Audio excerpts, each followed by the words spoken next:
In this work, we introduce how to apply the generative multimodal models to class incremental learning. Continual learning is a setting that assumes the world is not static. The model should continually adapt to new information, new knowledge.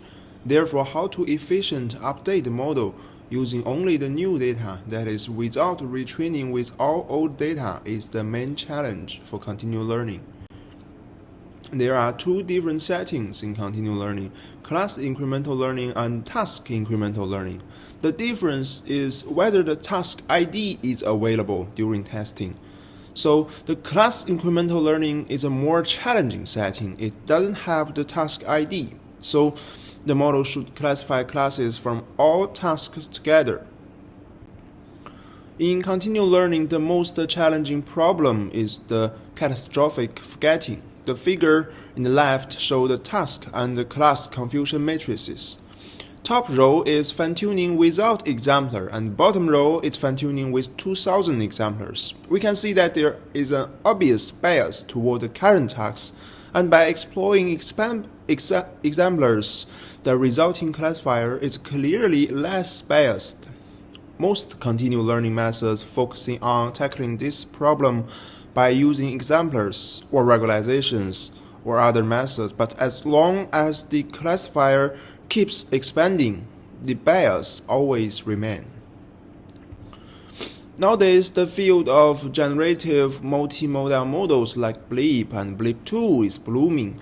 The ability of understanding and analyzing photos is astonishing. So, can we use GMM to directly classify images instead of using expanding classifiers that will bring forgetting?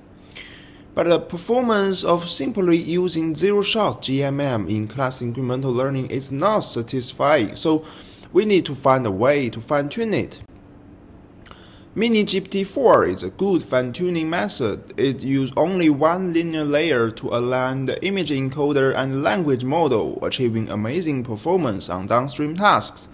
So we start our fine-tuning based on this simple method. Our motivation is to substitute the expanding classifier with the GMM models. Let the GMM model to directly classify new classes.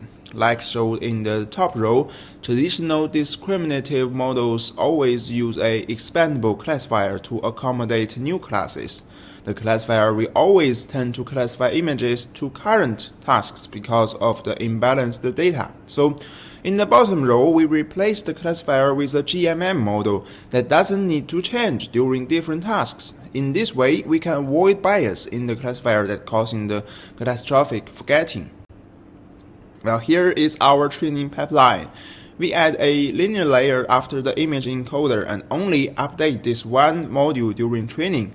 Then we put question, the ground truth, answer, and image embedding to the large language model decoder to get the answer. Finally, we use cross-entropy loss to update the linear layer. Then, in the testing process, we put question and the image embedding to the language model to get the answer, and put ground truth answer and the predicted answer to text encoder, using a similarity measures to determine which ground truth is closest to the predicted embedding and get the final predicted label. But we test our method on CVPR100, Tiny ImageNet, and ImageNet R on several settings, and we report average and last as the experiment's metrics. Well, here is the experiment's results on Tiny ImageNet and ImageNet R. The red box is using the same image encoder as ours, but employs a expanding classifier instead of a language model. We can see that this linear probe method still can't perform well using only the pre-trained image encoder. Thus, it validates that our method stems from a change in prediction approach rather than solely relying on pre-training. And the blue box is the 20-task setting. A more challenging setting, our method demonstrates superior performance in this setting. Here is the detailed experiments results of each task on different settings. On CVPR100, our model generally demonstrates superior performance in the final few tasks. Here is our experiments against SOTA methods on CVPR100 few shot settings. While our performance may initially lag behind that of dual prompt and coda prompt, due to our minimum parameter updates in subsequent tasks, the reduction in forgetting enable us to achieve better results. Here are some examples of our generative results. The green box represents the zero-shot output of GMM, and the pink one represents our method after fine-tuning.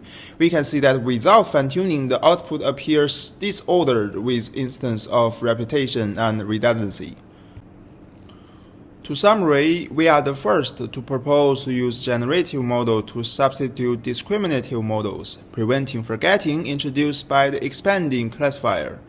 And our generative method have superior performance on both traditional class incremental learning and few-shot class incremental learning. Please check out our code at GitHub. Thank you.